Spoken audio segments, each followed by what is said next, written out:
let me say this. I believe that there are two issues in this debate. One is technical and legal. The other is moral and political. Legally and technically, a person can argue that this money was budgeted for. It is an entitlement. I have seen my granddaughter Margaret Mahanga arguing this. It's an entitlement by members of parliament that it was written in the budget. Members of parliament have to travel around. One would wonder, how did they campaign if they do not have means? Why should the government now provide them means? Because they had to crisscross every part of their constituency to win elections. Why do they need the government support? Remember that I'm arguing it again on the technical level. So I said one matter is legal and technical, and that's what Chris Obore is arguing, that this money was budgeted for, and they have this entitlement from a technical and legal perspective. They should be given this money. The other matter, of course, is moral and political. If you argue from this angle of morals and politics, you would say the optics don't look good. I don't know whether you understand the issue of optics, that it may not look good. For me, the question is, if we argue optics, but whose optics are we talking about? Remember that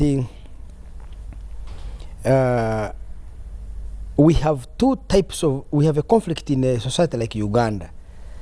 That conflict is that we have an urban educated population, which constitutes about 30% of Uganda, whose view of politics is largely shaped by the ethical and moral foundations of a modern bureaucratic capitalist state, based on what we inherited from Britain.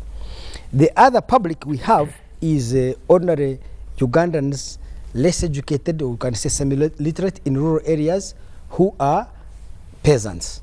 They constitute 70% of this population, and therefore 70% of the voters. Their ethical and moral imperatives are different from the ethical and moral imperatives of the elite, of me and you, the elite in urban areas. What do they actually think? Right now, we don't have a scientific opinion poll to explain this to us. But I can say two things. That these two groups, the educated urban elite and the less educated rural population, do not share common moral foundations. What is considered morally and legally right to the urban elite may not be what is considered morally and ethically correct within the perspective of the largest majority of the voters, who are 70%.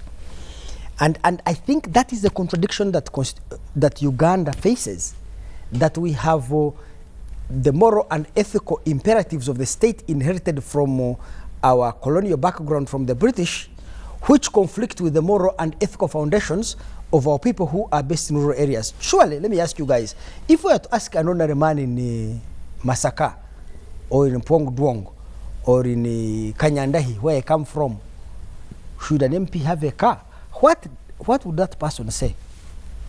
I am inclined to believe that many of them would see it correct, that an MP should have means of movement. To be a member of parliament makes you a big man and a big woman, and the big man and the big woman is entitled to particular privileges which legitimate their power, which make them which make the ordinary person understand their position in society. So I think that the politics and the state in Africa is always at that intersection of that conflict.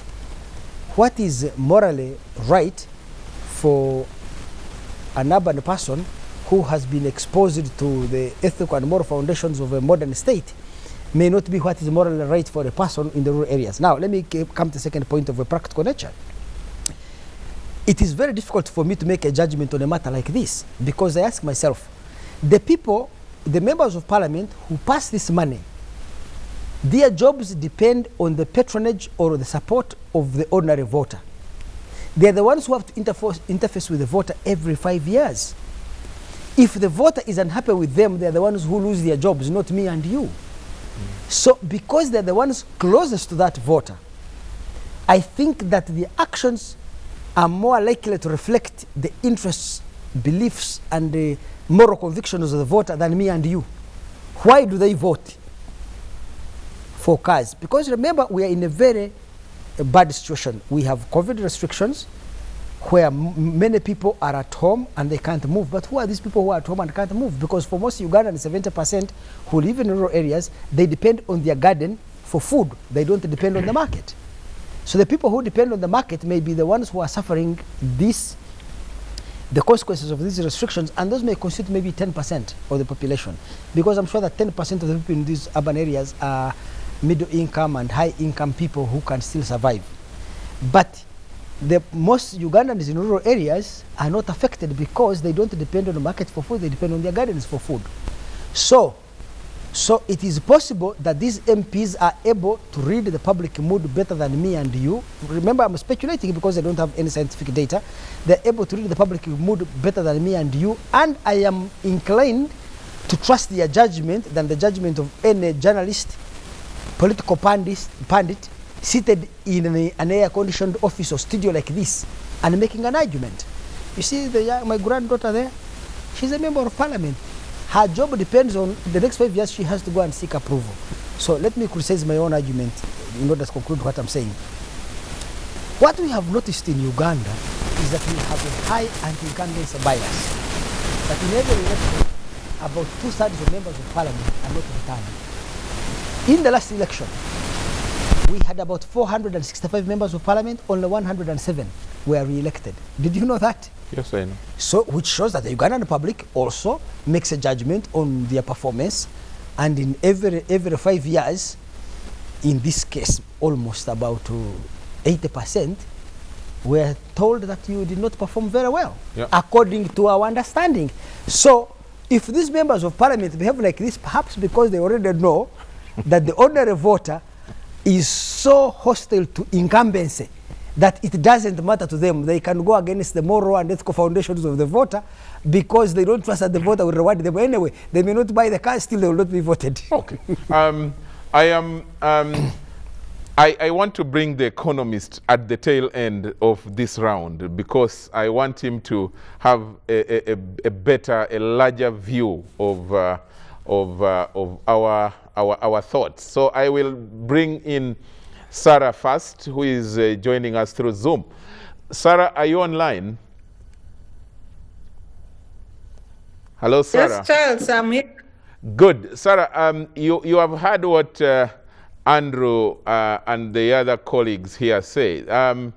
But picking it from where Andrew just left it, that the views of us seated in air-conditioned offices and workstations, including, though he did not add it, but I thought including civil society, you know, actors like you, criticizing MPs at this point for the bad timing is not fair to the MPs, that the parliament had already budgeted this. This is an entitlement, and their thinking should be, their choice should be respected. What's your take?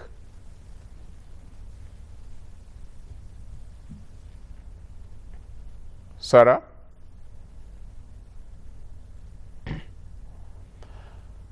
I think I've lost Sarah for now. Let me come back to Dr.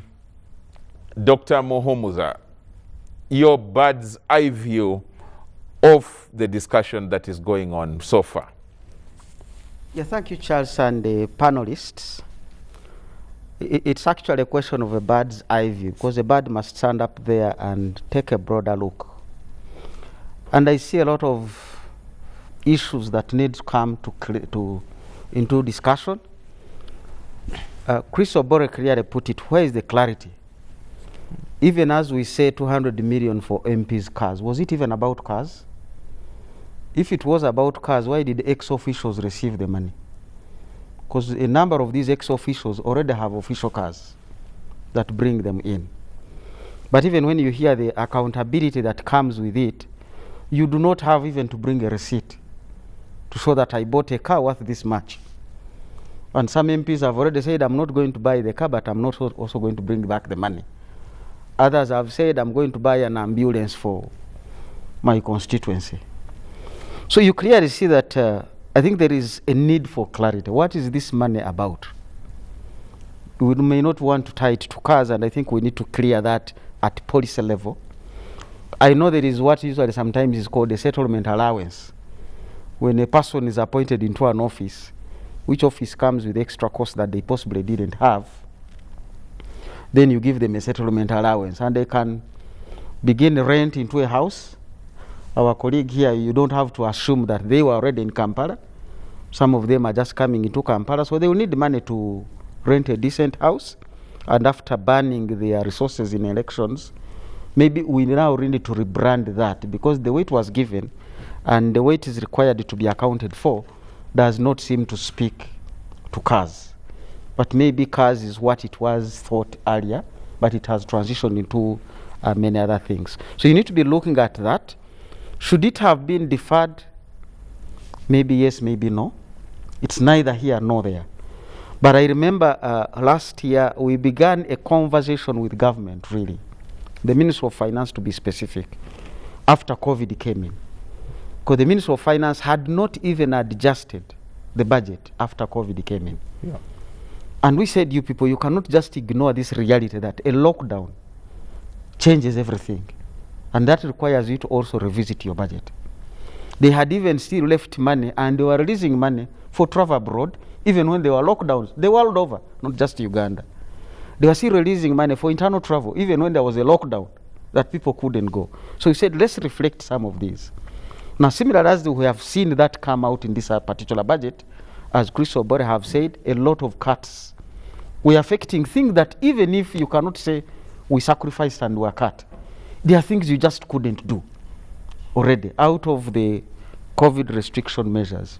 Now, maybe we could even have gone further and say, what else should the budget adjust, so that we are not just focusing in on Parliament and only on the vehicles.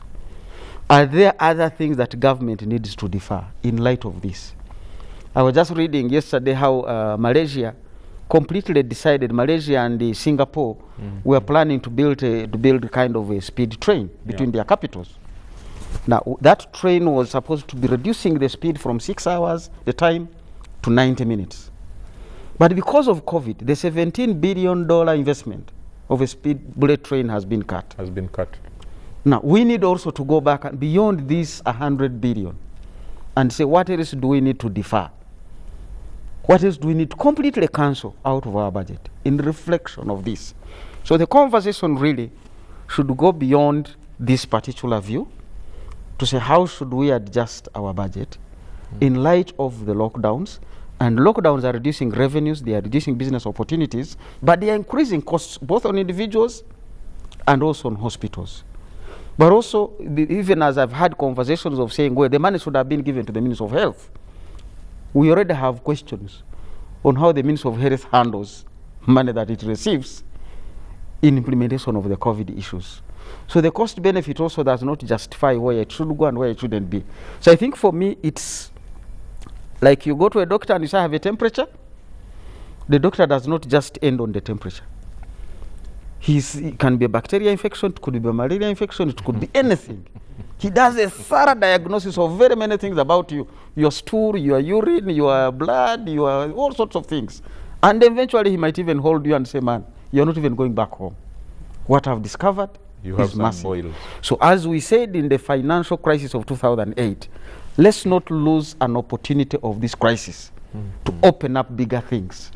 Because even the other technical people in the government, as they have been mentioned, for them they are buying new cars. Shouldn't we say no batches of cars this year across all those, unless a case is clearly made?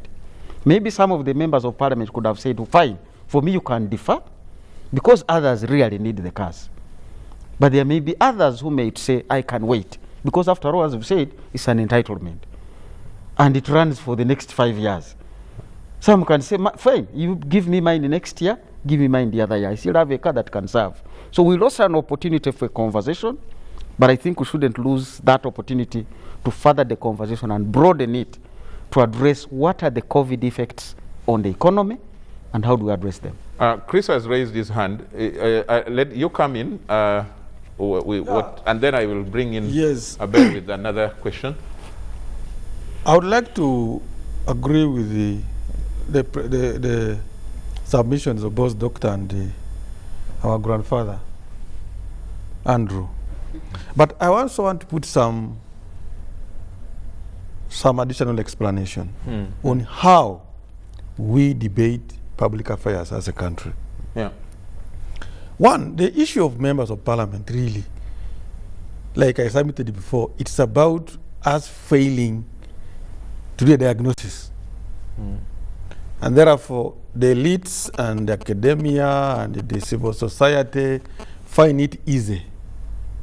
Because this payment, when you come into comparative needs, it's about how much do I earn where I work. And you see, an MP is getting 200 million. No, that's a lot of money. The frustration. Yes, it's comparative needs analysis. You're paying this 200 million in a situation maybe wages somewhere are very low.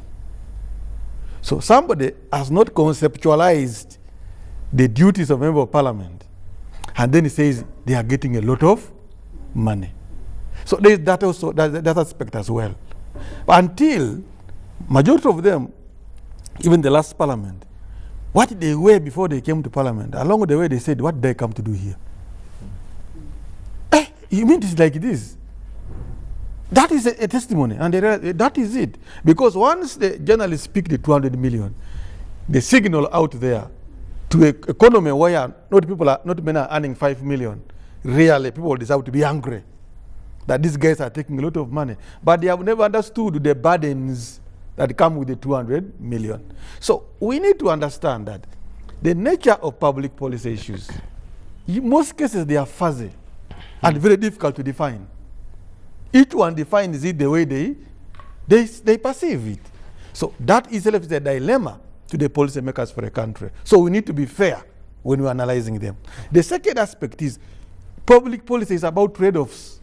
And I'm sure you agree with me. So if it is about trade-offs, those who are making decisions want them to make, how much information do they have? And how many needs? Because it's about competing interests. We are saying that the budget should have gone this way. There's somebody making a justification for budget to go to the media. Because they will tell you without the media, there's no democracy.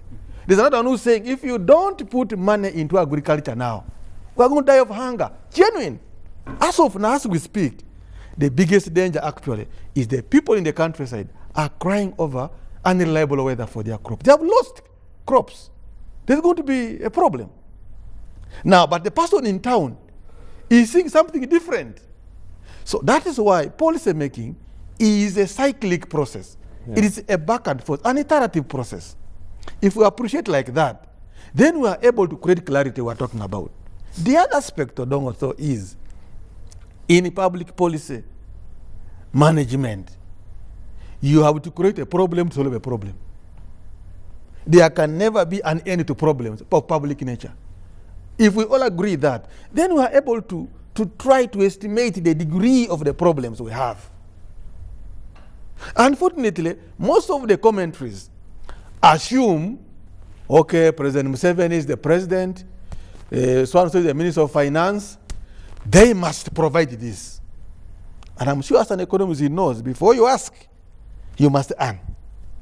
I don't know where that kitty is, where you just speak. The other day I was watching traders saying compensate us. You are talking about fighting COVID, but the traders are saying compensate us. Some are saying let landlords not charge us rent. A landlord is saying URA is following me. Those in agriculture are saying, please, we need government to build silos. The demands to government are legitimate. But about the kitty of government, I know there are leakages. Before we even address the leakages, do we have the conscience that there must be a kitty from which all demand? So what I'm saying now, if we begin to clarify that issues that way, we create a public that is conscious, and we begin to make informed criticism. Where Parliament has fallen short, it is clear it has fallen short. For instance, when a doctor says that give some, leave some, again in the policy, discrimination is not right. be a choice. You cannot say this or that. If it is to give, you give all. Otherwise, the policy becomes discriminative. The other legitimate thing is raising is why give ex officios? It again takes me to the legalistic argument when I was talking about, but it applies as well in the explanation. Actually, most people have been saying ex officio, but even ministers that they already have exactly, the cars. Exactly. I have got that argument. Even me, I would feel morally, because the moral policies are the easiest to advocate. Sometimes they don't need the reason. You just say it is very wrong for Mwenda to wear a tie. Why does Mwenda wear a suit when all people in this village don't have shoes? It's a moral argument. Mwenda is smart, you know, he takes coffee. We should ask ourselves, whose morality? Exactly. So it is easy to deliver There are moral. those which are general. It is easy to deliver moral politics. It's not true, by the way, that we have one morality. I think that in a country like Uganda, we have two moralities. As I have said, you have the morality of me, Chris here, my grandson Fred, our MP, and you, and the morality of people in the village. Let me ask, do people in rural areas think this was a bad decision? In any case, what do people in rural areas, ordinary Ugandan, think about the privileges and the entitlements of the MP? Do they know them anyway? Because they voted for them. I think They that not even if know. you are, let me give you an example. We used to have a minister in Toro there in the late 80s. Can you just first hold a bit? So let me interrupt you, because I want to announce to the viewer out there, if you want to join the discussion, the WhatsApp number to send a message through is 0709 602 592. I will repeat it, 0709 602 592. That is the number that you should send us a message through, so that we can interact with you and read your messages. Yes, Andrew. So I was saying we used to have a minister in the late 80s. Immediately Museveni came into government, one of the ministers he appointed from Toro was a man called Tom Rubali. Tom didn't have anything. But people in Fort Portal always complain, how can you have been a minister for so long and you are such a poor person? They couldn't understand that a minister is a big man. You must be able to have access to resources, build yourself a decent and large home, a mansion maybe, drive a big car, and display your wealth by expending generosity to your community. So I am inclined to believe, by the way, that contrary to what we think, the ordinary voter may not distinguish between the private finances of a public official and the public finances of the state of Uganda. Let me ask you this. Assuming a senior politician in this country, he can even be government or opposition, falls dangerously sick, and President Museveni gives him his private jet and evacuates him to India or South Africa or even Britain for treatment. What does Kiamulesiri in Kanyandahi village, or Kelo in Pongong village, or Mukasa in Masaka think?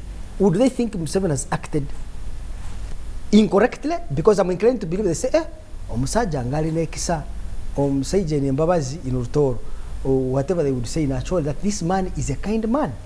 What do our people think about a president, and how should that president behave? How do they see him to have acted correctly and ethically? Do you think another person in the village makes a distinction between the private finances of Museveni and the public finances of the state of Uganda? A leader is supposed to be generous, he's supposed to provide. In fact, in my language and the language of my grandson Fred, a king, in the culture of Batora and Banyoro, even Banyankole, Omugabe, what is Kugaba used to give?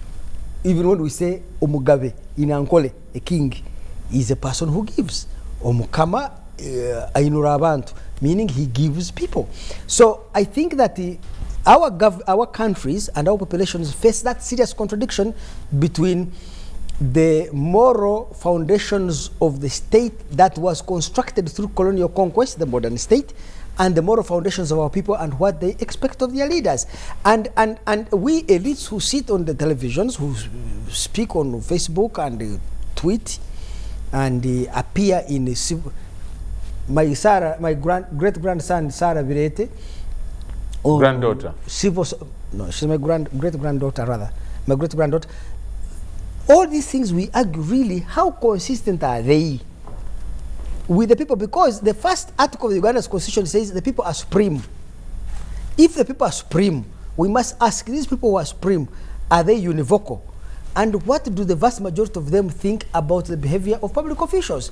Because if you ask me, I am disinclined, I'm inclined not to believe Fred Muhumuza's views. I'm inclined to believe an MP's views, because the MP has a direct interaction with the voters, and in their strategic calculations, they must act in a manner that endears them to voters. You see, so our governments, our countries face a serious contradiction, that you have an inherited moral and ethical code of the state from colonial conquest, but you have an existing moral and ethical code of the ordinary population and what they actually think. And that, Okay. And this contradiction is always facing us, and to resolve it will take time, because remember, by the way, the dialectic is like this. Uganda is not a country that is stagnant. We are in a continuous change. The number of people who are educated, who are exposed, who are middle class, every day is growing. If you look at the poverty statistics, and Fred Muhumuza would support me on this, is the middle class has been growing in Uganda. I can go back to my phone and show you. It says it now maybe constitutes about 30%. So as that class grows, the moral and ethical foundations of the state of Uganda and its politics are also changing. Okay. But also we still have a large traditional society which believes in, which has a particular and a different moral code and ethical code. And what we are discussing right now is that conflict. Okay, So good. I was summing up, Chris, just 1 minute so that then Doctor raised a pertinent issue, a question that I need to explain. The issue of the ex-officials, yeah, and the ministers. ministers. Why should they be given extra cars Yes. in the 200 million when Again, they already have? Again, morally, it's a legitimate argument. Because when you assume a minister will go to where he's appointed, is given a car actually, with the driver, with everything, but again in the parliament he gets the money. That's the argument. Which morally is why? If it's about cars, you're saying why? What is the difference? I'm beginning to question. What is the difference between what you two are referring to as the moral argument with the realistic argument? When we talk about morality, it's about opinion. It's about a personal opinion. It's about your cultural thinking. That's why he's telling you, you as an Alur may not have the same morality with me from Teso. So if we think about morality, whose morality? That's the question he asked. And it's a genuine thing. It's a difficult kind of politics to pursue. That's why I'm asking. Because it's sentimental. I think now, those are different. Yes, what I'm saying now, Doctor raises that issue. It is in the open. I've been getting that feedback. But the question I would like you to help me, Doctor, would be, you see, in Uganda, we run a hybrid system of democracy. We are neither a presidential system, nor are we a parliamentary system. In fact, all members of the executive, except the president, are members of parliament. All of them. Some elected, others ex-officials. They are sworn in. Yeah. There is no ex-official who is not sworn in. He has to take the oath and the parliamentary oath to become a member of parliament. The difference being they do not vote, but they do parliament business. You get the arrangement. So in such a hybrid system, and parliament exists to facilitate members of parliament. This ex-officio has become a member of parliament. And it is our duty as parliament to facilitate them. Now the question would be, if there are those moral and maybe some legitimate arguments, what would be the basis for parliament not to facilitate one member and leave the other? In a policy term, that would be discriminative. So we're not going to apply a discriminatory approach unless given an instrument, a precise instrument that do not pay this if this happens. For now, the parliamentary commission is, as per the Parliamentary Act, is to take care of the well-being of members of parliament and the staff of parliament, and that's how we budget, and the executive gives us Thank you the very money. much. And I think that is going to take us, after Aber, I'm going to take us into the budgeting aspect. What do we budget for and how do we budget? Do we budget to create gaps and, as they call it, pilferage? Or do we budget to tackle, you know, the real issues? And I will want Doctor to come in at that point because, and I had feared, I hesitated to bring in my views because the question I was asking is the realistic observation or the fact is that any ex officio, and that is coming from the explanation, which I agree with. Your explanation is MPs have to be given money because they have to go to the constituency and monitor government programs and all that. Does an ex officio go there? Then two, a minister is already given a car to do that and do more.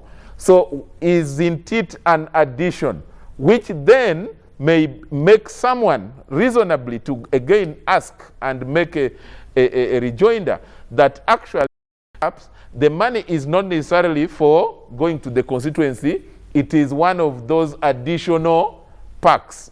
That's for me what I am arguing, and the doctor will bring us to the point. But Aber, Lillian, as an MP, Chris and I think Mwenda earlier raised the issue of the contradictions and of course the difficulties that you MPs face, which we recognize and we really sympathize with you when you are supposed to divide even the 200, take back some for taxes, then the people are now waiting at home also, the constituents. Do you think that there should be a change in this policy over cars? Because every 5 years it comes up. And Chris, the other time we were still discussing it, it came up again. This year again, or this term, it has come up again.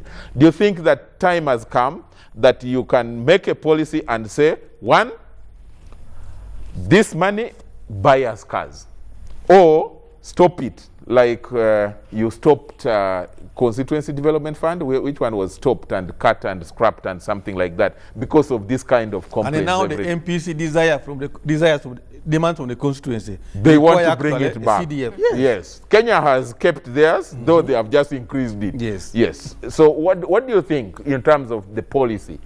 Charles, you see, the policy which is current, first of all, presses the MPs a lot. For me, as a member of parliament, if I am to give my opinion and choose which option would work for me, giving me 200 million versus buying for me a brand new car of around 600 million, I would go for the brand new car of 600 million.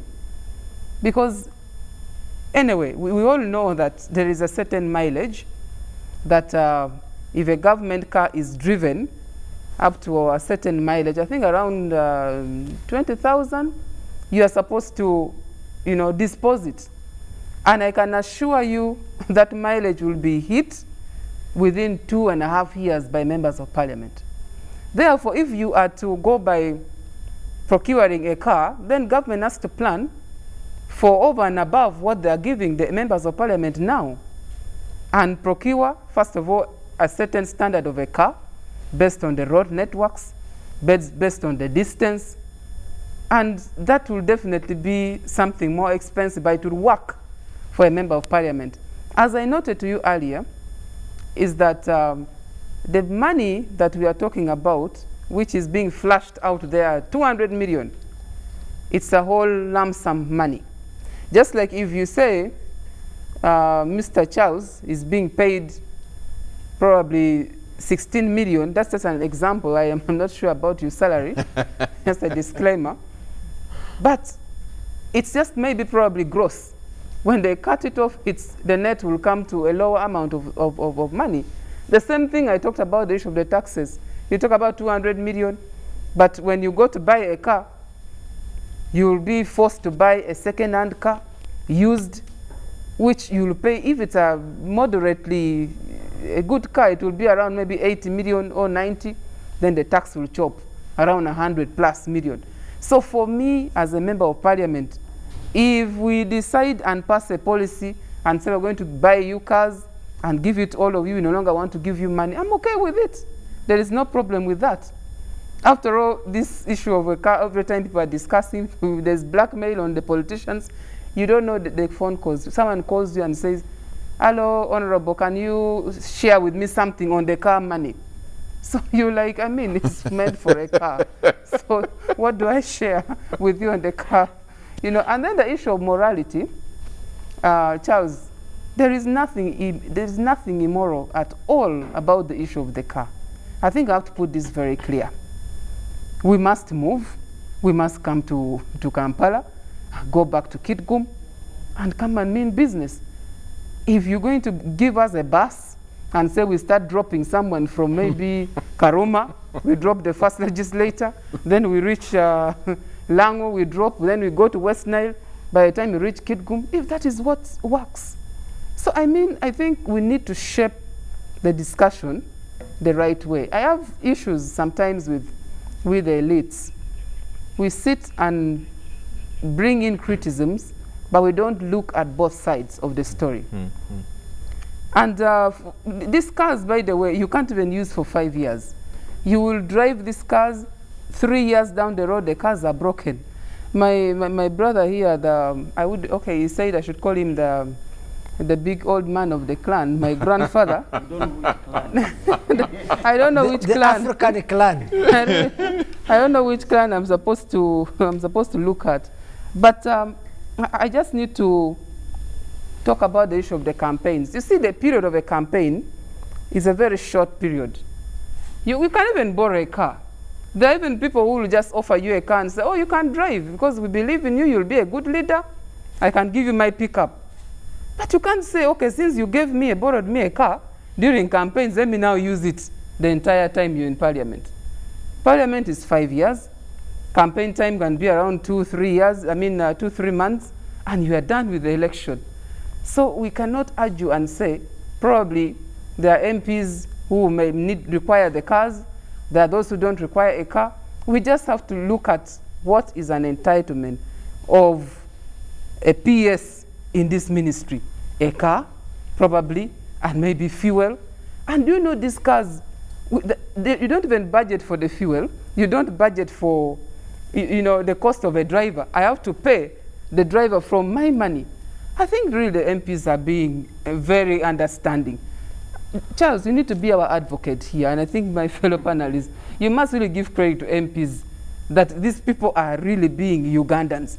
Alongside all the increasing demands that you go through, you must buy an ambulance, you must send money for burials, you must send money for school fees, you must go and support in the hospital, all these things.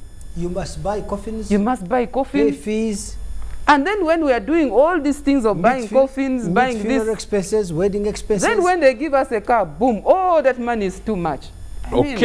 That's fine. I think this is a time that the media also doesn't need to join in framing, making the MPs be on a defensive mechanism every time. I don't think the car that the PSs drive might even be more than what we are going to buy.